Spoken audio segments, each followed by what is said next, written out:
Mie tare îmi place Afro House. Eu din cauza la asta și m-am făcut DJ. Poftim? Ai lucrat juristă în general? Ce zi? Că asta ți-a influențat foarte tare relația sau familia, da? Că la sfârșit de an ajung într-așa. Compuneam singur melodiile mele.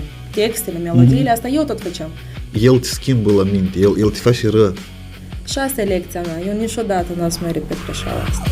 Privește în ochii lor ce vezi, ce vezi. Să fii lupul printre ori sau aia ce aduce lupul între noi. Privește în ochii lor. Începe nota.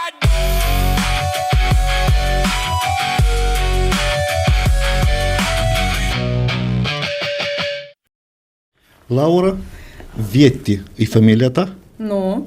E pseudonim. Așa. DJ. Așa. Eu știu cum citem asta? Soiere. De fapt, e soare. Este un cuvânt francez. Și ce înseamnă? Ceea ce înseamnă o serată din franceză. Asta înseamnă. Pur și simplu serată? Serată, da. Despre asta cumva sunt evenimentele noastre. Ele de regulă au loc seara, e ca o serată, între prieteni, cu socializare, cu muzică bună și tot așa mai departe. Da, asta îi dă un gust separat evenimentului vostru. Da. Și cuvânt frumos. El încă sună frumos. Așa e? Da, în română nu sună așa de bine. Mm-hmm. Dar familia ta cum e adevărat? Visterniciană. Wow! Da, anume din considerentul ăsta așa am pseudonim. Eu când eram mai mică, știi, cântam și niciodată nimeni încă nu mi-a recitat familia asta corect. Ori scriau greșit, ori pronunțau greșit. Și problema asta a fost undeva timp de câțiva ani, până când eu n-am visat într-o noapte cuvântul Veti, cumva e prescurtat de la Visternicianu și eu am zis că gata, mi-au pseudonim. De când îți Veti, nu l-am mai încurcat niciodată. Visternicianu nu e greu de spus. Nu știu, eu am avut problemă cu toată chestia asta, când eram, îți spun, permanent era sau scrisă greșit, sau pronunțată, sau Vesternicianu, sau Visternicianu, sau mai spun, mereu. Și era cumva lungă, știi? Și am zis că de așa să prescurtez.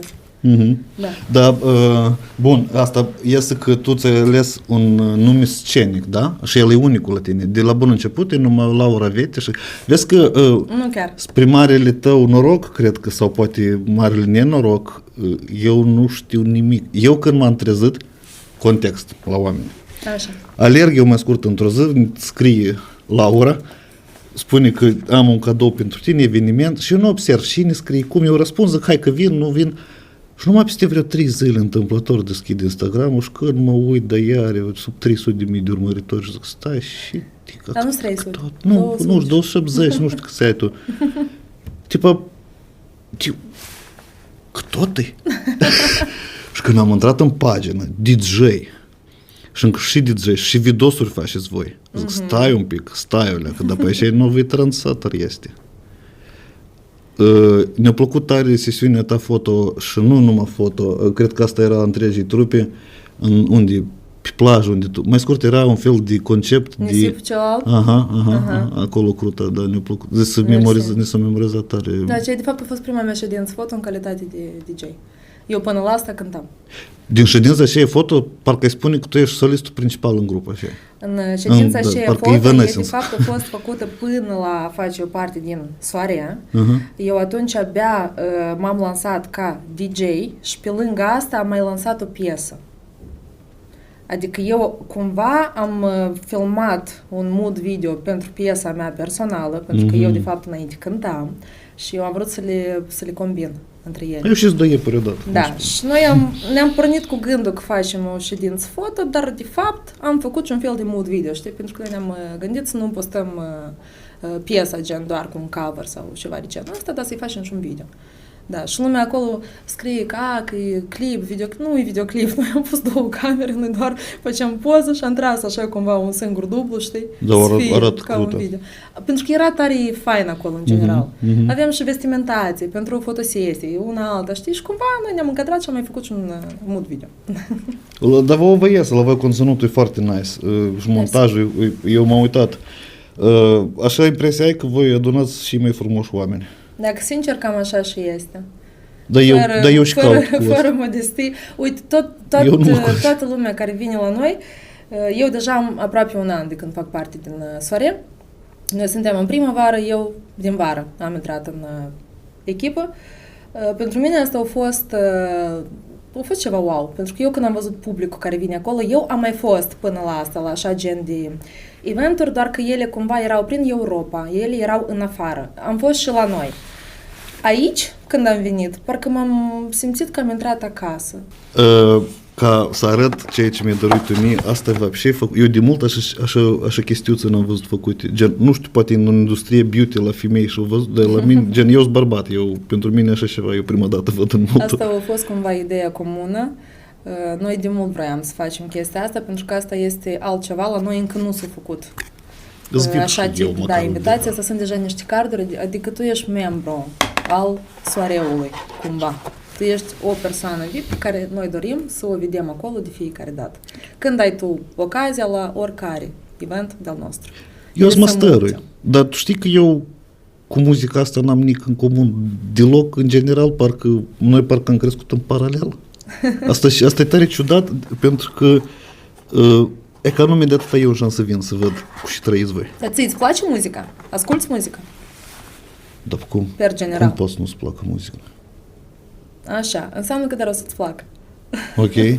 Pentru că la noi cumva, noi suntem 5 DJ rezidenți, adică noi permanent avem la bază 5 DJ care noi facem parte, adică care noi mixăm la toate concertele noastre, eventurile noastre. Eu ca un concerte de pe vreme de când eram artist. Dar păi e corect concert, fiecare dintre noi are un stil aparte al său. Așa. La bază, la noi stă muzica house, mai exact Afro House. Adică asta e ceea ce mie îmi place cel mai mult. Stilul de muzică Afro House are 200 sau 300 de substiluri.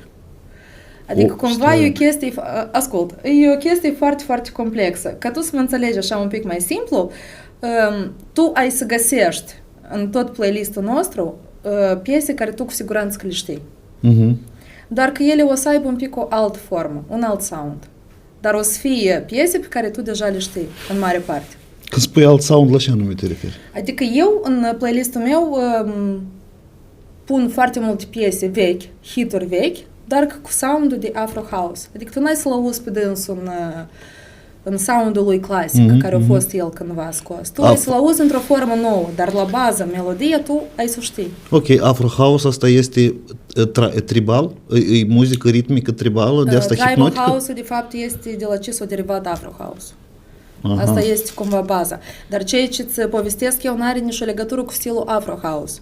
Asta eu îți pun pe lângă stilul Afro House, noi adăugăm foarte multe piese, chiar și cunoscute, în remixuri Afro House. Și nu doar. Poate să fie și afrotech, poate să fie și melodic și tot așa mai departe. Stai, noi ne băgăm în ingineria pieselor, da? Noi putem să nu ne băgăm acolo, nu dacă trebuie. asta nu vrei. Nu trebuie. Noi să ajungem și acolo unde trebuie. Eu, pur și simplu, ascult tot genul de muzică. Mie tare îmi place Afro House. Eu, din cauza la asta, și m-am făcut DJ. Pentru că mie îmi place, eu ador anume stilul ăsta de muzică. Pe lângă asta, eu ascult absolut tot. Eu am mai învățat și la conservator. Eu acolo ascultam muzică clasică. Tu ai învățat la conservator? Da, eu cântam pe timpuri muzică ușoară, muzică pop. Acum la fel, poți să spui că track-urile care eu le fac, ele sunt cumva pop totuși, mai comerciale, da? Adică eu sunt tare, eu ascult și muzică de care vrei, în orice limbă, toate stilurile posibile. Da. Dar chitara îmi place mai mult. Gitara? Asta e muzica acustică, dacă noi vorbim despre voce și chitară. E electro tot. Este și gitară electrică. Ele sunt diferite. Am una acasă, apropo. Eu tot apropo am una, dar nu electrică, acustică. Tot e mov, apropo. Mine mă interesează fete DJ. Stai, Olea, că asta e ciudățel un pic. DJ, de regulă, în Moldova asta se practică des? Câte sunteți? Dacă sincer, eu nu știu câte noi suntem. Asta e foarte rar, foarte puțin. Eu la noi nu cred că mai cunosc altă fată. Cum ai ajuns acolo? Dacă erau, ultimii 2-3 ani, de până în prezent, eu tot visam la asta. Adică cumva tot bani vine în vis, bani vine un semn, bani mă sunau din prietenii mei care produc muzică, care asta și tot mai dădeau așa câte un imbol când ne uitam. Dar fi fain că tu să fii DJ, dar tu n-ai încercat să înveți, dar tu nu asta. Eu tot ascultam seturi de la alți DJ. Până când într-o zi m-am dus la cineva din domeniu și zic, arată-mi, te rog frumos, ce înseamnă toate butoanele astea. Ele sunt tare multe butoane, asta e tare complicat. Și eu am văzut aparatura ce e extrem de mare și de multă, cu tare multe butoane. Și per, știi, momentul că am trecut rece așa prin mine și eu încă mai înțeleg momentul că tu când mixezi, totul se întâmplă live. Tu nu vii cu chestii înregistrate sau ca artist pui fonogramă. Dacă n-ai voce, dacă nu ți-ai cânta, dacă nu poți cânta. Ca și DJ, tu trebuie să mixezi totul absolut live. Adică tu nu ai dreptul să greșești. Într-un Tu fel, ai dreptul să greșești. ca și cum ai juca la un Asta instrument, nu? Așa. Mhm. E mult mai N-am complex. știut. Mhm. Și uite, eu atunci am început să le învăț și eu făceam chestiile intuitiv. Adică, eu nu știam care e funcțiunea de la fiecare buton, dar eu auzeam când e drop-ul, când e asta, care e BPM-ul, dacă ele se reglează între ele sau nu, că eu trebuie pe asta să-l dau mai în față sau mai în spate, ca ele să-mi sune într același tempo, când eu trebuie să ies din piesă și când eu trebuie să intru în piesă. Și eu făceam toate chestiile astea intuitiv. Eu spuneam chestiile astea la profesorul meu care mă învăța, dar că el îmi arăta pe ce eu trebuie să apăs ca eu să fac toate momentele astea. Și el mi-a spune atunci, cum de tu n-ai venit mai devreme, pentru că tu, având studiile muzicale, tu o simți la nivel intuitiv, adică gen tu ai să faci și, nu știu, poate și alții facă 10 ani, tu asta ai să faci într-o lună. Că tu deja înțelegi și tu trebuie să faci. Unica, ce eu ți trebuie să-ți dau schema care buton și pentru ce, doar că trebuie să le țin minte, știi, cumva, să le rețin, da. Dar și asta am făcut. Eu, între de fapt, DJ prima lună învățam butoane. sunt încă de la conservatoriile între DJ oameni? Că Dacă de regulă sincer, nu știu. singur cumva devin DJ, nu vin de Nu, dar eu conservator. n-am făcut conservatorul pentru a fi DJ. Eu, Asta clar. a fost ca facultate. Eu am 2 facultăți. Pe lângă asta mai am încă și dreptul și primul a fost muzica, pentru că eu Jurist? cântam. Da, eu am Stai. 2 facultăți. Devine mai Deci interesant. Jurist, eu am DJ? terminat dreptul, eu am făcut master în drept și eu am mai terminat și Academia de Muzică, Teatru și Arte Plastice. Ești actrisă. Nu, muzică. Arte plastice și asta. Asta este, tu nu știi ce înseamnă amtapul nostru? Nu știu. Ok, la noi există așa, deci este Academia de Muzică, Teatru și Arte Plastice, adică acolo învață și actorii, și muzicanții, instrumentiștii, artiștii, cântăreții, pictorii, designerii și tot așa mai departe. Adică la noi toate cadrele astea s-au încadrat într-o instituție. Și asta cumva a fost visul meu, adică asta a fost universitatea la care eu foarte tare am vrut să ajung. Dacă la drept m-am dus așa împinsă, știi, că gen, că hai, că trebuie, Dar puteți să duc la jurist și... Așa, și gen, a fost un fel de bif acolo, că oricum o să-ți folosească, că ai de semnat tare multe contracte în profesia care tu ți-ai ales-o, cât de cât ai să înțelegi despre ce vorba. Eu cu fraza asta m-am dus la drept. Dar ai lucrat jurist? Poftim? Ai lucrat jurist în general? Nici o zi. Nu? Nu, eu muzică de când mă știu. Din mine tot, asta economist. zic, eu cu sufletul m-am dus să fac muzică. Și eu adică vroiam pentru că eu când am intrat la conservator, eram una printre puținii oameni care acolo ajung fără studii muzicale. Pentru că toată lumea venea după Porumbescu, Rachmaninov, nu știu, după școli muzicale. Anatole Andreevici. Eu și la colegiu încă am fost muzical, Ștefaniaga, un an. Am fugit de acolo. Întârziem, aveam mari probleme cu profesorul, eram la canto, academic. Permanent întârziem și el în fața la toți tot spune că să te dau afară. Afară nu m-a mai dat, doar că eu paralel făceam și canto estradă. Și la un moment dat eram adolescentă, perioada când se schimbă vocea. Și profesoarele m-au pus să aleg. Adică poziția de la canto academic e tare divers față de canto estradă. Și uite că atunci mie mi-a zis că tu alegi una. Care e diferența? Poziția de a cânta. Cânt total diferit. Eu nu știu cum să-ți explic asta, eu nu sunt profesor, dar poziția vocii este diversă la canto academic și la canto estradă. Din pânce și din plămâni? Sau nu? Asta e respirația.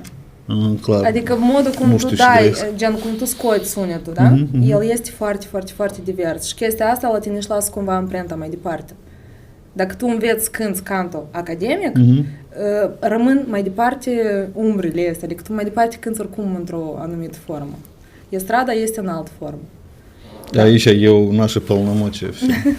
Acum Și eu mai scurt acolo chiar am vrut. Eu învățam zi și noapte. Eu am făcut 2 ani pre-universitari ca să fiu acceptată în anul 1 de bază, paralel cu liceul, pentru că încă n-aveam bacul. După ce am luat bacul, deja m-am dus în anul 1 de bază. Asta 18 ani, ies, 17 ani. Eu aveam atunci 14 ani când am dat la primul an pre-universitar, eu aveam 14 ani. Asta a fost după clasa 9. Tu tare ai vrut Eu aveam acolo. 14 ani, că eu de la 6 ani m-am dus la școală și când am intrat în anul întâi de bază, eu aveam 17 ani. Eu am mai sărit încă un an la școală. Că să dau mai repede bacul, am dat toate examenele, Cum ai sărit? testările, dintre 10 între 12. Am dat toate examenele pentru clasa 11, pe toate absolut. Am sărit în clasa 12, am dat bacul și deja am intrat în anul întâi de bază, la buget. Так мы тут с умно интеллигентными людьми сидим за столом, так? Ai Asta e sărit mai cu... degrabă altă concluzie. Atunci când îți place ceva și când vrei extrem de mult, pentru că toată lumea atunci a rămas șocată. Cum noi, după 12 ani de Porumbescu, și pentru buget, că se nimerește, atunci eu nu știu cum să-ți explic. Eu visam acolo sunt niște contracte tare, tare mari. Tu nu înțelegi. Părinții mei n-aveau, practic, banii pentru știi contractul acela și ei nu înțelegeau unde eu bat și eu fac în general. Adică contractele chiar costau. Tu ai auzit vreun copil să sară clasa? Eu așa de tare am vrut să nu mai pierd încă un an. Eu vroiam să învăț muzică și eu rămânem un an de zile fără muzică. Eu am rămas, de exemplu, da. Dar eu nu puteam. Eu asta făceam zi și noapte. Tu nu știi cum eu învățam. Dar pe asta își spun că tu trebuie să ai abilități foarte interesante dacă tu ai putut un an de zile să-l comprimi, să-l înveți și să dai examenele și pur și simplu... Asta e voință. Și încă... Cum te-ai înțeles tu cu Eu așa directorii? de tare vroiam. Am dat examenele. Asta ori le dai, ori tu nu le dai. Tu acolo n-ai cum să te înțelegi. Ei, n-ai Dacă cum tu ești capabil să dai tot, eu învățam programa din clasa 11, noapte acasă. Eu nu le-am dat ușor. Eu, în paralel cu a 10-a, eu învățam toată clasa 11. Asta e Pe foarte... lângă asta, eu încă concertam atunci, cu Dan Bălan. Eu încă... Asta tot a fost descoperire. Mă duceam, veneam. Asta a fost o, știi, etapă tare... Eu nu știu cum să zic, foarte activă din viața mea. Eu aveam atâta energie, atâta dorință, atâta voință, nu-ți imaginezi. Eu nu vroiam să mă simt cumva mai prejos, pentru că toți artiștii noștri care erau atunci, majoritatea artiștilor consacrați, conservatorul în spate. Și eu n-am vrut-o cumva, știi, de la galăcică, ca eu să am, că eu nu fac nimic cu diploma aceea. Dar eu vroiam să am cunoștințele, pentru că eu înțelegem că eu vreau, când mă pun la un pian, să pot să iau armonii, niște note. Eu compuneam singur melodiile mele, textele, melodiile, asta eu tot făceam. Și eu trebuia să am cumva studii muzicale pentru asta, adică cel puțin ca eu să-mi dau seama, ca eu să aud, ca să înțeleg. Și când am dat examenele acolo, înseamnă că m-am dus pe drumul cel corect, știi cum, adică am dat tot, și la auz muzical, și la ritm, la gen, toate care erau. Tu crezi mai mult în muncă, dar nu în talent, da? Eu cred că trebuie să le ai pe ambele, doar că ele nu funcționează una fără alta nici de cum. Adică dacă tu ești doar talentat, dar tu n-ai să muncești, tu n-ai să faci absolut nimic, ele sunt chiar legate. Dar dacă îți muncesc mult, să obțin talent. Dacă n-ai talent deloc, în muzica anume, eu cred că e cam imposibil. În schimb, poate să te ducă capul ca tu să nu fii un vocalist foarte iscusit, dar poate să te ducă capul cum să faci anume așa piesă, ca ele să meargă la lume, ca lumea să le asculte. Producător bun, marketing bun, manager bun, tot ce înseamnă producție calitativă și promovare. Imagine scenică. Dacă tu ești artist, da, poți să faci. Că asta nu m-am gândit. Dar dacă tu ai să vrei să ieși să cânti undeva live, tu n-ai să poți dacă tu n-ai talentul și munca necesară în spate. Dar ce înseamnă să ai talent în domeniul ăsta? E că tu, de exemplu, cum ai ajuns tu pe scenă cu Dan Bălan și când ai luat prima dată microfonul în mână să cânți, ce sunt două simțit? întrebări diferite. Da, eu știu. Și despre două începuturi, da. Ok, haideți să le luăm pe rând. Prima întrebare, cum am ajuns? Eu cântam de mică, permanent, adică părinții mei vedeau că eu am aptitudine, că eu tot merg în direcția aceea, dar ei nu s-au uitat tare serios la asta. Că la mine părinții cumva, mama e doctor în drept, taică-mi e medic și ei se uitau că trebuie profesia mai serioasă, mai asta, adică, nu știu, cumva erau tare departe de toate momentele date. Până eu n-am ajuns la școală, liceu, școală, de fapt, eram în clasa 5-a și profesoarea mea de la școală, diriginta, tot auzea cum eu cântam. Și ea la un moment dat îmi spune, da, și să te trimit, eu am un cunoscut compozitor, domnul Anatol, el nu mai este în viață, și lasă să te asculte. Dar eu mă duc, copchilaj, mama nici nu știe unde mă duc. Mă duc cu dânsa, profesoare. Intru acolo, prima dată în viața mea, într-un studio muzical, cu pian, dar el compozitor, e merit la noi, om de artă, un om, eu nu știu, asta e jos pălărie. Și eu intru acolo, copil care prima dată vede tot asta și mă uit așa sparetă și el îmi spune, toarce cu spatele. Și eu mă întorc și el începe să iei niște note de la pian. Primele întrebări au fost câte note el paralel ia. Erau 2, 3, astea, eu trebuie să-i răspund după auz, după care îmi spune să-i fredonez notele care el ie de la pian cu vocea, fără ca eu să mă uit cu spatele. Și tot așa îmi dădea niște exerciții. După care îmi spune întoarce cu fața. Și profesoarea îi spune, dă-te rog frumos copilul ăsta la mine. Dar el zicea, și facem treabă. Și el îi spune că are tare mult de lucru, el n-are idei tehnic de cum să faci asta corect, dar are auz muzical, absolut, și are voce. Adică eu am gen din ce să fac. Dar noi eram copii. Și eu în felul ăsta nimeresc într-un studio muzical, în care noi acolo eram tare mulți, apropo, copii care până în prezent ei încă mai cântă. Era Dara, cântăreața, tot acolo. Evelina Vârlan tot era. Ea în România acum cântă. Nicoleta Nucă, Ștefaniel Roșcovan și tot așa mai departe. Noi eram mulți acolo. Fabrica de stară? Dar nu era fabrica de stară, dar gen, el a luat atâția copii care talentați, care aveau, știi? Și că el, adică noi cu dânsul facem canto, facem primele noastre piese. Logic, piese care nu le-au auzit nimeni niciodată, că ele erau pentru copii mici, dar noi asta făceam acolo. Era Adi, care ne scria texte. Și uite, noi cu el am început să avem primele concerte. Pe atunci asta era Palatul Feroviar. Erau diverse centre când se făceau scenele astea pe sectoare. Când eram eu mic, când erau niște sărbători, ei făceau scene, gen la Botanica, la Ciocan, la Încet, acolo. Da, cum mai este? Și practică, și acolo s-a adunat lumea asta afară și uite, noi venim, noi deja toți avem piesele noastre și noi cântam. Palatul Național atunci l-am văzut prima dată. Noi am participat toți într-un concert ceva, eu nu mai țin minte, de anul nou, de Crăciun, cu alți artiști. Mai scurt, e că cam în felul ăsta. Am început să vă inițiez în industrie, mai scurt. Da, după care eu tot creșteam, deja făceam piesele mele, am început să mai colaborez și cu alți compozitori, DJ, pentru că domnul nu mai era în viață, Anatol, la un moment dat. Și scot o piesă, Change Your Life. 17 ani, cred că aveam, 16 ani, nu mai știu. Piesa aceea, o nimerit pe radio în 360 și ceva de orașe, teritorii, CSI. Eu nu m-am așteptat la așa ceva. Era în limba engleză. Mai scurt, piesa aceea o știu toți. Pe timpurile acelea. Asta era tare de mult. Adică nu că aș avea 150 de ani, dar asta oricum a fost tare de mult. Și o stat în Brazilia pe locul întâi 3 săptămâni. Ei nimeria nu știu cum în diferite charturi. Mă mai sunau fetele, una era în Taiwan. Asta așa la întâmplare? Da, eu n-am înțeles cum s-a întâmplat toată chestia asta. Pe la radio era, peste tot era piesa aceea. Lumea toată știa piesa, n-avea nimeni idee de cine o cânt. Dar eu eram cu un alt nume atunci, Angele.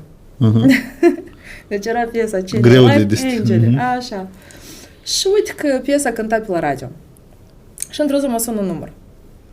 Ceva de genul, salut, sunt managerul lui Picasso. Dan Balan, noi am auzit piesa ta la radio, vrem să te invităm și eu pun receptorul. De ce?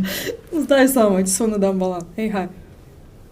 Tu n-ai crezut? Tu n-ai înțeles. Eu atunci aveam vreo 15-16 ani, eu nu știu, eram la școală. Adică tu ai crezut că piesa ta e renumită, tipa în 300 de țări? Eu nu înțelegem cam ceea ce se întâmplă. Eu înțelegem că cânt pe la radio, adică știi cum. Tu l-ai bărtănit pe Dan Balan? Da, și nu, stai.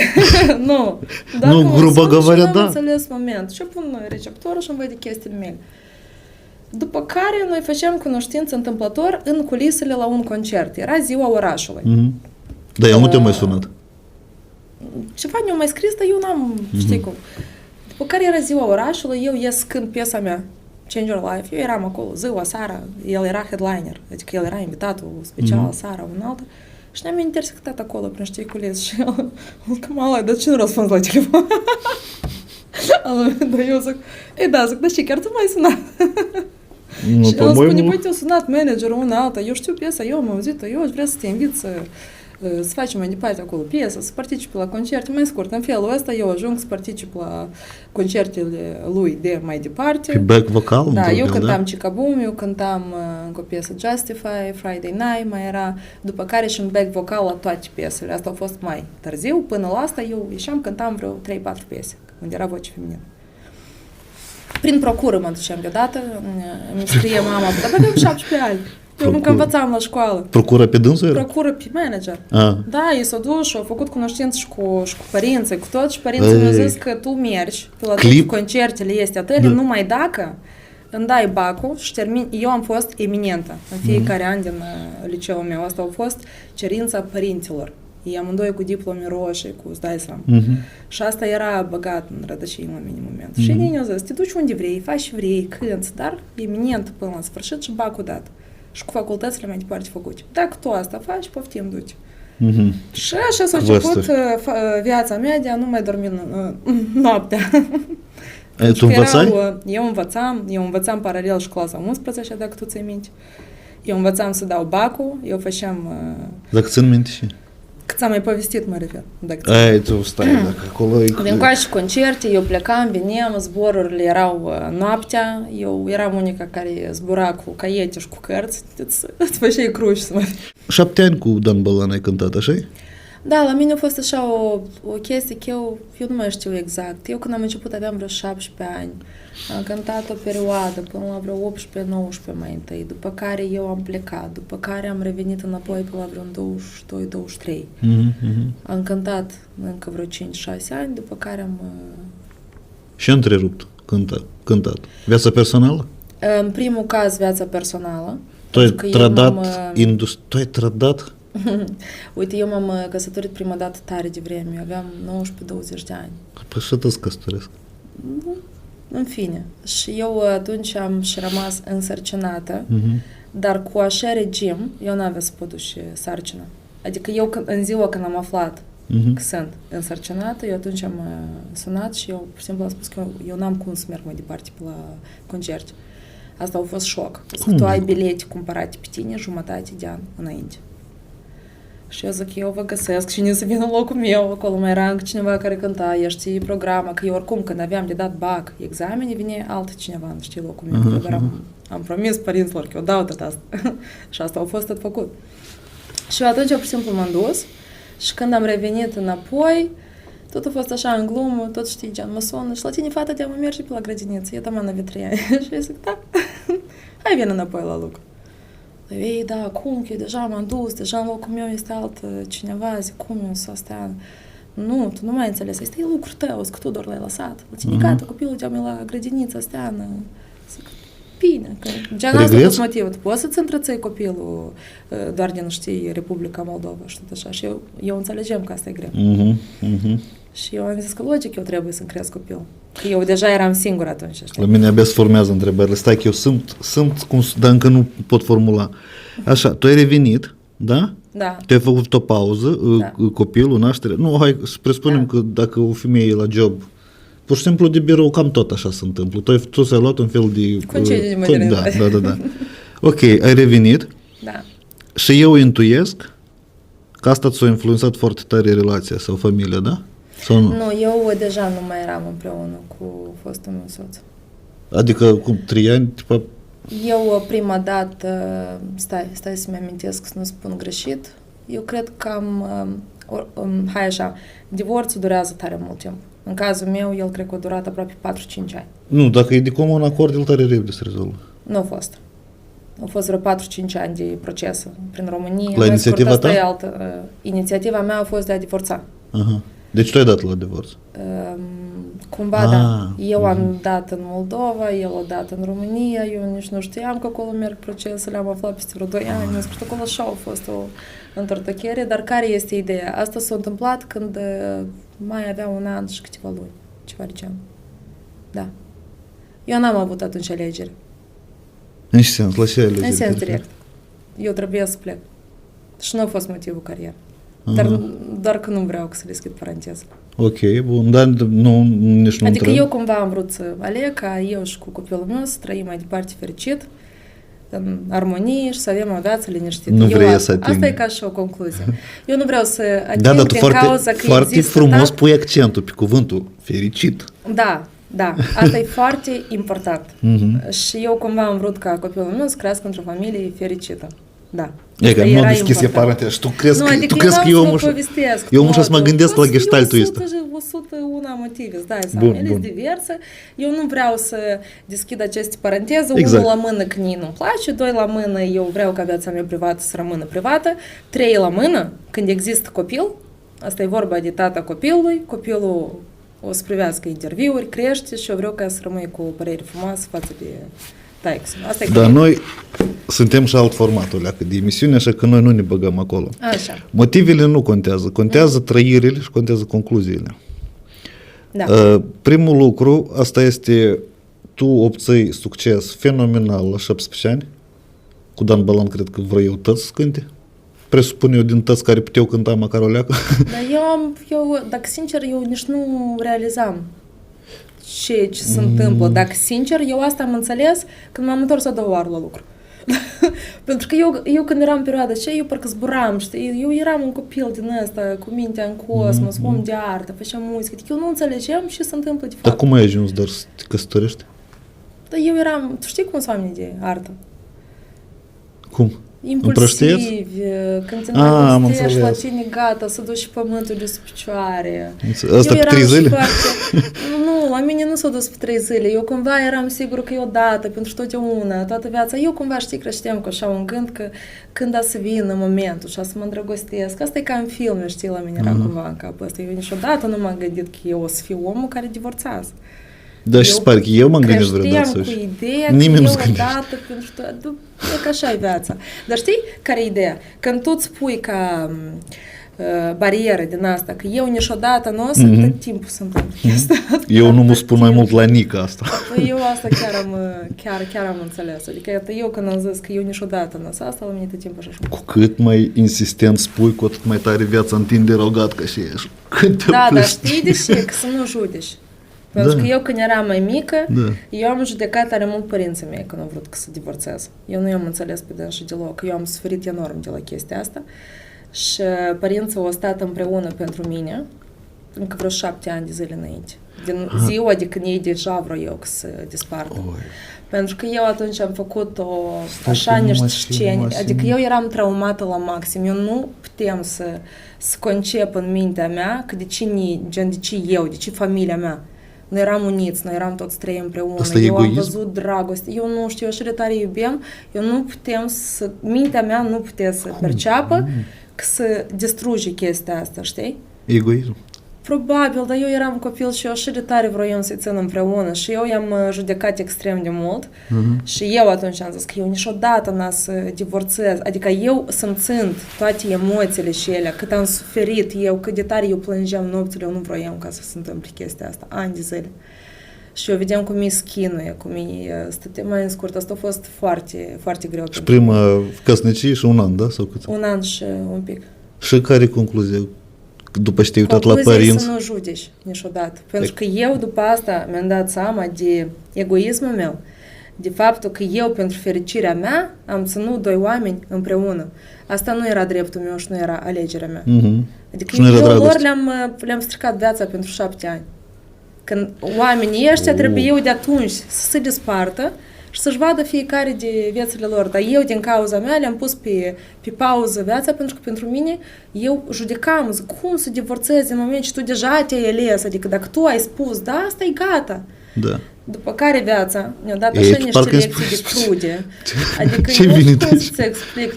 Pe mine viața m-a pus în fața la niște momente când eu înțelegeam absolut tot și eu, dar la mine a fost mult mai grav decât la părinți. La mine, adică părinții în familia împreună? Mea, nu. Nu? Ok. Ei de atunci au divorțat, de când îmi spun eu. Când te-ai căsătorit tu? Nu, eu aveam vreo 14 ani, cred. Da. Adică ei au stat în vreo 7 ani împreună, că eu nu le-am dat voie. Până în momentul când eu nu m-am dus și le-am spus, băi, eu realizez, eu am înțeles, dacă voi vreți să divorțați, eu sunt ok și eu zic, tu serios, în sfârșit, gen, tu ești ok cu asta și noi am mers toți împreună la divorț. Trei împreună, da, mai scurt. Dar care e ideea? Unde tu asta vezi în film? Chinurile care am ținut eu 7 ani de zile, pe mine după asta viața m-a pus în altă ipostază mult mai crudă, pentru că dacă la părinții mei divorțul au fost fără probleme și de comun acord și ei cumva au vrut să fac chestia asta, mie viața mi-a dat așa niște încercări din care eu n-aveam cum, pur și simplu, să iau altă decizie.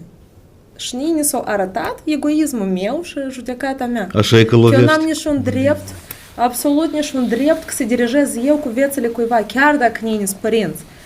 Fiecare suflet individual trimis pe pământul ăsta, adică gen, ți nu-ți aparține sufletul ăsta că să-i dirigezi tu viața. Și eu asta deja am înțeles. Când eu am fost pus într-așa ipostază. Yeah. Da. Eu știu și asta. Știu, dar Fiind copil, eu asta asta a încă fost nu lichid înțelegeam. puternic. Asta la cât? La 20, cât? Până la 20. Asta pe la 25 la tine a fost. Pe Ce? la 23 de Divorțul? ani.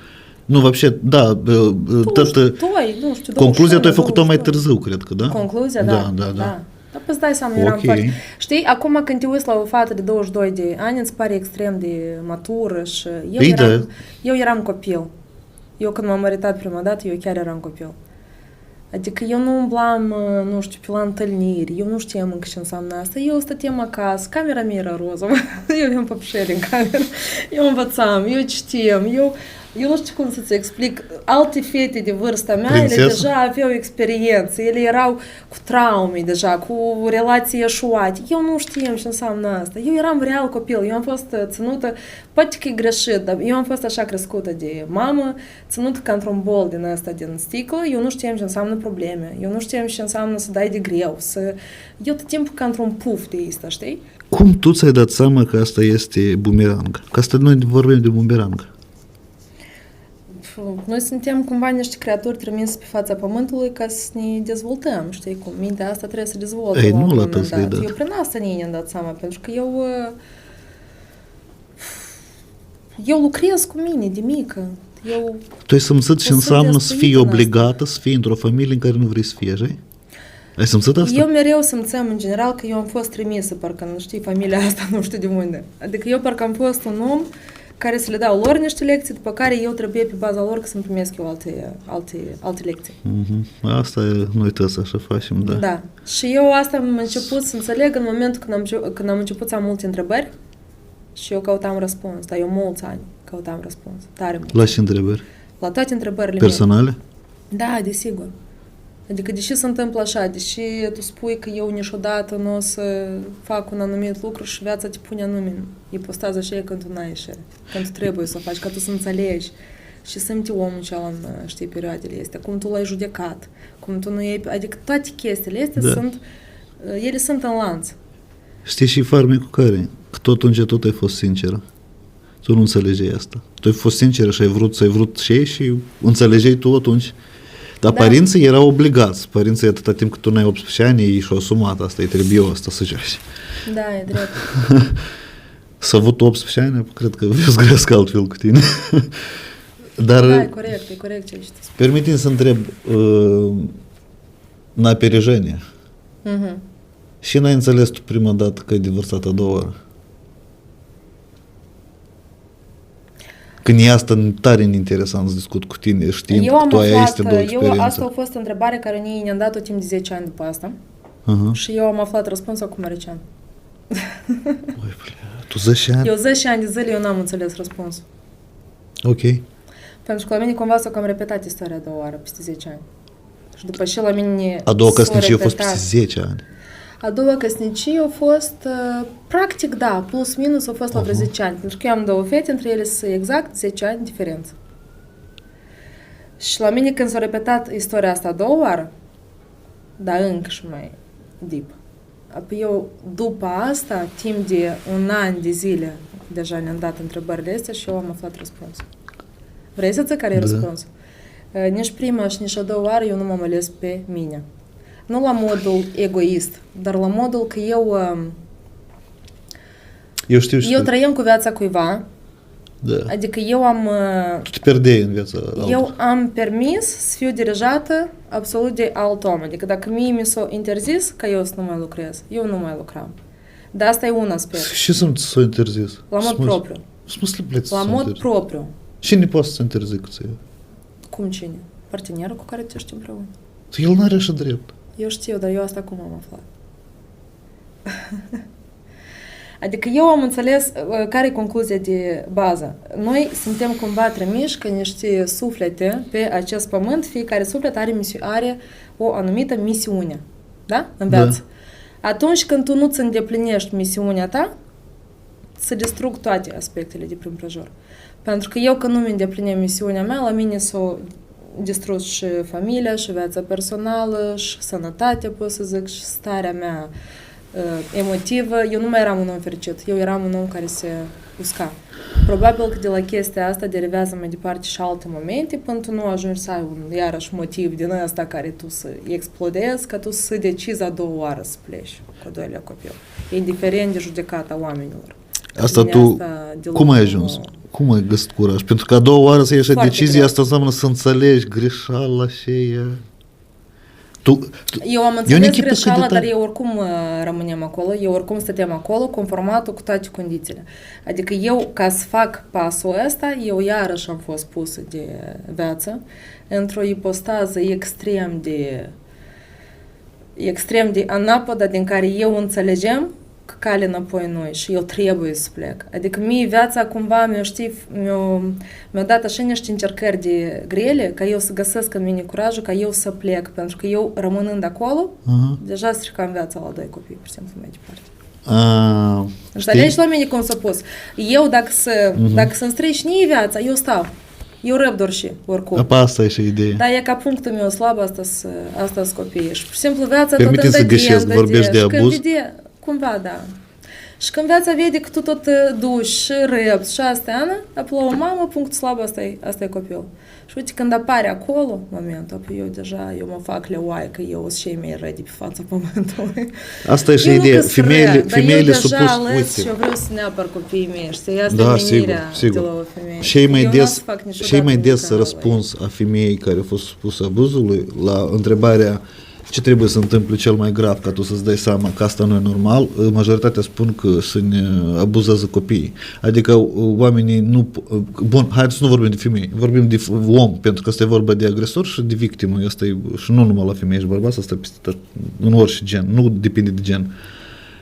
Victima întotdeauna e gata să pășească, e că ce ești spus pierdere de sine. Eu tu accepti viața, da. Eu deja eram conformat, mi asta îmi pare normalitate. Dar când deja asta văd copiii... Eu mai știu un caz, și mai grav. Tot e, până nu a atins pe alții, adică să închipui, mai scurt, eu cazuri de astea, ultima perioadă așa de multe le aud, parcă tot ne-i dat. Și cu misiunea eu sunt de acord. Dacă misiunea tu nu ți-o îndeplinești, la tine viața parcă...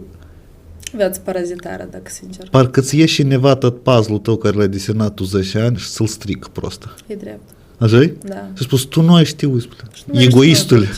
Adică tu trăiești, parcă, nu știu, pentru ce mi-ai fost adus aici. Asta încă nu știu dacă am fost sau n-am fost, pentru că tu nu degeaba îți construiești o viață, dar da, presupun eu că era ceva nepotrivit, pentru că misiunea, e că eu abia urmează să înțeleg și fel de misiune am și unde asta tot să ducă, dar primii pași de-am au fost tare... Nu știu, și ne-au plăcut și nu ne-au plăcut deodată. Nu știu, la tine misiunea DJ-ul. Cum tu ai ajuns? La mine muzica, în general. Eu nu pot să zic că doar știi DJ, pentru că vezi că eu oricum paralel, eu mai fac piese, eu cânt, eu și compun și versuri, adică tot ce este legat de muzică. Pentru că eu am încercat de tare multe ori să-mi schimb profesia. Așa. Mai ales când aveam situații foarte grele în viață. Că eu eram mamă cu 2 copii singură, de la început cu unul, eu trebuie să-i cresc absolut singură. Și eu am fost pusă în niște situații destul de complicate când eu trebuie să lucrez, să fac bani, să asta, că să-mi cresc copii. Efectiv, eu mi-am schimbat profesia de multe ori. Și oricum revenim înapoi la asta. Adică eu toată viața mea, de câte ori nu am tentat să-mi schimb profesia, eu de fiecare dată m-am întors înapoi la muzică. Eu doar așa mă sunt eu doar așa sunt că eu trăiesc, altfel eu nu sunt un om fericit. Eu înțeleg și spui tu, revii nu pentru că vrei, dar pentru că te aduce. Dar la mine sufletul mă cheamă acolo, eu nu știu cum să-ți explic. Asta e ceva, parcă e că închipuiți că noi desenăm o linie și fiecare om e ca merge pe drumul lui. Și eu hop și mă duc într-o parte. Și el ca un magnet te trage înapoi. Ori viața îți dă situații prin care tu vii înapoi, ori te contactează cineva, hai că am o piesă, hai da să-ți dau asta, hai da ieși la un eveniment, dar nu știu ce, ori tu visezi noaptea, adică tu permanent și te dai cu capul până tu nu ajungi tot acolo înapoi. Da. Și apoi tu simți împlinirea asta sufletească, tu deja simți că lucrurile merg în armonie, că e tot ok.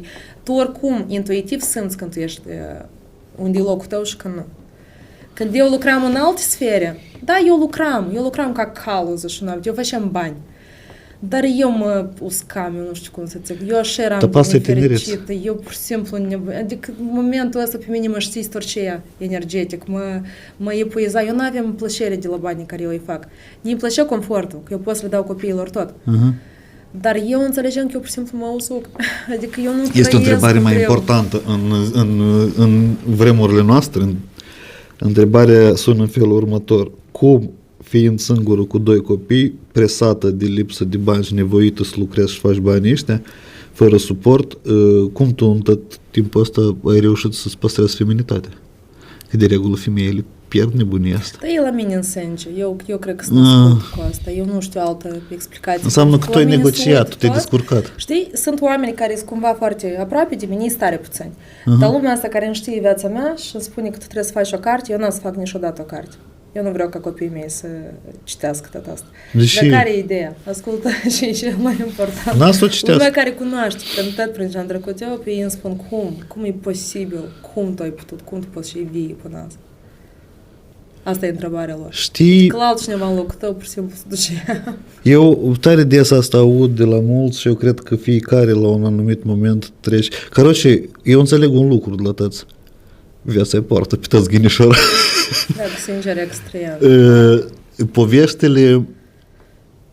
Nu știu, eu să scriu carte despre mine, nu știu dacă aș avea ce scrie. Las că scriu versuri. Carte, eu vreau filozofic ceva scriu. De exemplu, dacă vrem să comparăm, dar ideea e alta. Presiunea, materialismul în general și nevoia de bani, el te schimbă la minte, el te face rău. Înțelegi sau nu? Eu nu sunt deloc un materialist. Dar tu ai fost nevoit. Nu, tu ai fost impusă, practic. Eu știu ce înseamnă... Nu, vezi că la mine motivația mea era că eu trebuie să hrănesc copiii, asta e altceva. Tu nu ești femeie, motivație și tu nu sau ești mamă. nevoie. Adică atâta timp cât eu nu aveam copii, nici era indiferent în general. Din moment, deja când eu eram singură și cu copiii, eu aveam motivația nebună pentru că eu știam că eu astăzi trebuie să-mi hrănesc copiii. Nu mâine și nu poi mâine, trebuie să le iau haine, trebuie să iau pampers, trebuie să iau mâncare.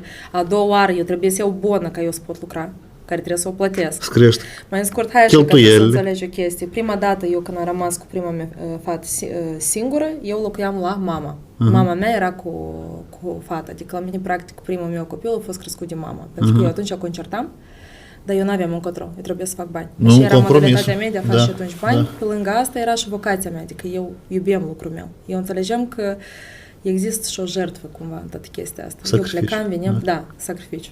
Eu plecam, veneam. A doua oară, la mine viața ne-a dat lecția mult mai dur. Eu a doua oară când am decis că plec, eu eram conștientă că tare, dar eu oricum așa m-am dus. Eu cu 2 copii în brațe m-am dus la absolut nimic. Deja fără mamă, fără bonă, fără casă. Tu ai decis să privești viața în ochi. Pierdusem, adică gen Tipoble. Fosta căsnicie, asta a fost condiția, că dacă tu pleci, tu nu mai ai mașină, casă, absolut nimic. Mai în scurt, acolo a fost tare jos. De regulă femeile eu tot. De regulă, da. În cazul meu a fost tot invers. Mi s-au luat și bijuteriile de pe mine. Cadourile. Dar eu, dacă sincer, am râs la toată chestia asta. Și uite, eu cu 2 copii în brațe, eu înțeleg că eu trebuie să fac ceva. Eu muzică acum nu pot să fac. La mine fata era tare mică, ea avea tot un an.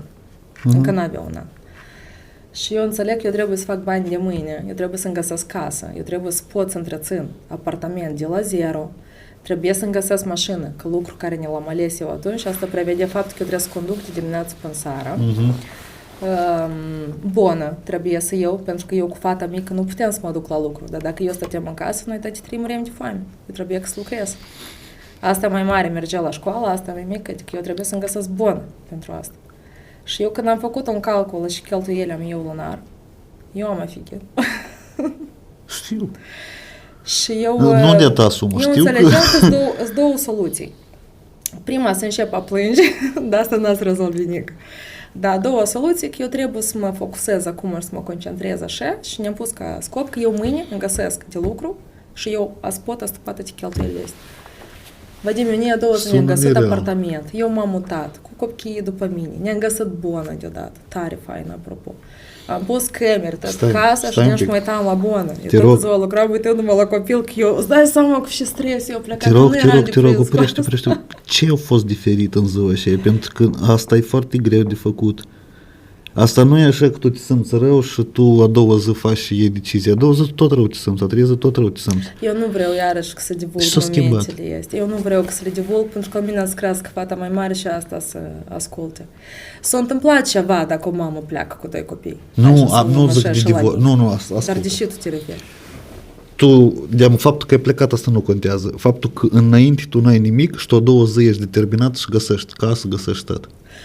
Eu cred că asta e voința, nu știu, asta e voința mea umană, puterea atracției. Adică îți dai seama când tu îți pui un scop nobil, universul îți deschide toate ușile posibile pentru chestia asta. Eu am fost tot timpul omul care o știi luptat, eu n-am dat mâinile în jos. Eu nu m-am gândit la mine nici o secundă, nici era indiferent, dar eu, având ca scop nobil, probabil că eu vreau să-mi cresc copiii, eu vreau ca copiii mei să aibă mâncare, haine, ca ei să fie fericiți, nici s-o deschis Dar tu ai vrut să pleci, înseamnă că.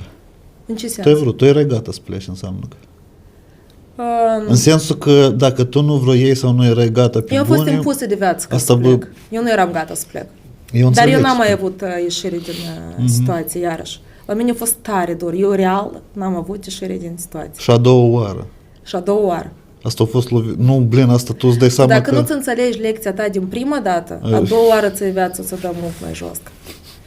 Și eu n-am fost aptă și dezvoltată, probabil că spiritual și mental, ca să înțeleg prima dată că eu încă eram copil tare, tare naiv atunci și eu n-am înțeles-o din prima. Înțelegi momentul? Da, eu da. asta de am înțeles a doua oară, peste atâta timp. Și a doua oară am înțeles-o. Da, dar în schimb, știi cum avem o soartă, toți care trebuie să ne trăim. Asta e vina mea, eu trebuie să ne înțeleg lecția din prima. Adică eu n-am înțeles-o din prima și ni s-o dat a doua oară încă și mai jos. Responsabilitatea, da, nu vina. Eu, de exemplu, sunt atent la cuvântul vinovăție. Nu-i vina ta, că tu n-ai de ce să fii vinovat, că tu nu știai și nu înțelegeai ce se întâmplă. În asta era eu, de atâta și zic, nu eram suficient de înțeleaptă în perioada aceea să înțeleg asta din prima. Eu am avut nevoie de a doua oară pentru asta. Bun, dar dacă știi de ce tare ne-a plăcut și ne era interesant, în primul rând asta e rar, cum rar, nu e așa de rar, dar oricum tu ai trăit două istorii similare cu doi bărbați diferiți, nu? Da. E că asta și e acum ciudat. să mă uit în spate să-și spune că e absolut identici. Identici. Aha. Eu nu știu cum asta e posibil. Eu fix am ales asta de două ori. Și nu înțeleg de ce. Adică eu cumva m-am lăsat gândit la început. Emoții, de sentimente, dar e că nu știu, dar cum trebuie să alegi în viața Eu știu tot schema. Eu nu înțeleg. Eu nu știu. Eu am studiat. Ideea care deși am vrut... Mai ghidez doar după emoții sau care e secret? E o pleașă, tu ai încercat? Nu, eu nu pot. Eu sunt om de artă, nu uita, eu nu pot fără emoții. Oricât de tare nu ți-ai spune și nu te închide, emoțiile astea te distrugă, dacă n-ai să le exprimi și asta e imposibil, practic. Tu ai să-ți distrugi viața dacă îi sfugi de emoții. Asta, gen, omul, asta și îl deosebește pe om față de animale și de ea și de tot ce vrei pe fața pământului. Nu, eu nu pot exista fără asta, eu nu știu. Eu nu-mi imaginez cum lumea trăiește așa ca roboții, fără dragoste, fără cum să te trezești în fiecare zi. În puțină. Nu, știi cum? Sau să trăiești când tu nu iubești, când cu un om, nu știu, baza la și să alegi, dar dacă nu... Dar nu-ți pare că asta e red flag? Nu știu, depinde de ce perspectivă să te uiți. E că eu n-am vrut să duc aici dialogul, pentru că eu am vrut să te întreb pe tine, gen, dacă ai tu vreo concluzie și tu precis n-ai să faci reieșind din aceste două experiențele și tu precis ai să renunți data viitoare. Da, eu știu. Eu sunt exemplu, eu am două fete, n-am băieți, special ni s-o dat două fete. Ca eu să fiu exemplu meu propriu, pentru că copiii nu învață din ceea ce aud, dar din ceea ce văd de la tine.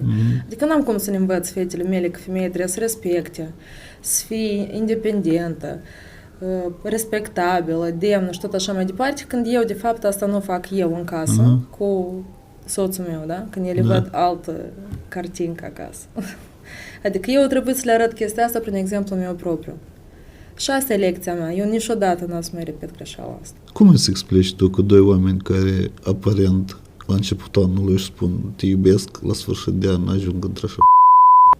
Eu n-am înțeles asta. N-ai înțeles? Tipa, cum asta probabil e că posibil? noi femeile acceptăm Știi? Nu, Poate nu e noi vorba de femei, acceptăm ți-am zis că nu e vorba de femei. Nu Dar știu, la nu voi știu. mai des asta se întâmplă, că e chestii de... Dar la noi, deși că în capul nostru tu ai instinctul ăsta, că trebuie să-ți salvezi familia, că trebuie să asta, adică tu cumva și tot te dai mai jos, mai jos, mai jos, știi, tot mai înduri, mai... Adică până într-un moment, e ca în cazul meu, eu cred că aș fi îndurat și la infinit. Până nu se întâmplă în fața copiilor sau ochii copiii. La mine Da, asta pe a fost dânsul, punctul în meu cazul slab. tău. Eu din cauza asta, de fapt, am plecat. Am Că înțeles. eu cred că avea să îndură și o viață întreagă. Știi Eu cum înțeleg. buneii noștri? Adică deși la noi bunei trăiau toți împreună toată viața. Că dacă tu să-i întrebi istoriile lor, îți faci cruci. Tu știi Da. cu câți am discutat eu? Cât îndurau femeile și alea? Doamne! Dar pe asta și și ele este... stăteau doar din simplu motiv ca să-i judece oamenii că ele să divorțeze și mai ales că pe timpuri era tare complicat. Tu, femeie, cu copil, divorțată, gen cu cine tu ai să te mai căsătorești și tu ai să mai faci, știi? Erau Da. un pic alte timpuri. Eu am ales să fiu judecată de public și de popor cu 2 divorțuri, dar eu să mă simt și eu nu te împlinit, judec. fericită și să dau exemplu bun copiilor mei. Adică eu nu vreau ca ei să mă vadă pe mine în ultimul hal. Eu vreau ca ei pe mine să mă vadă ca o mamă sănătoasă la cap, care își crește normal copiii. Un om fericit, un om împlinit, un om care face ceva în viața asta. Oi, tu mă duci în zona, spune-și De întrebări atâta tare judecați-mă, existențiale. nini indiferent, gen. Dar eu știu, n-am nu, și eu de zic în judecat. general, știi cum lumea comentează, nini absolut indiferent, eu nu trăiesc cu gura lumii. Eu prefer să fiu într-o ipostază proastă în fața lumii, dar eu să mă simt bine și fericită, pentru că asta trăiesc eu și viața mea trăiește, decât inversul. Da. În fața aparențelor, eu să fiu, s-o măritat odată și toate ghine și familia fericită și nu știu mai și, dar numai eu știu și dur acasă. Și eu plâng în fiecare zi și îmi trăiesc o viață de rahat.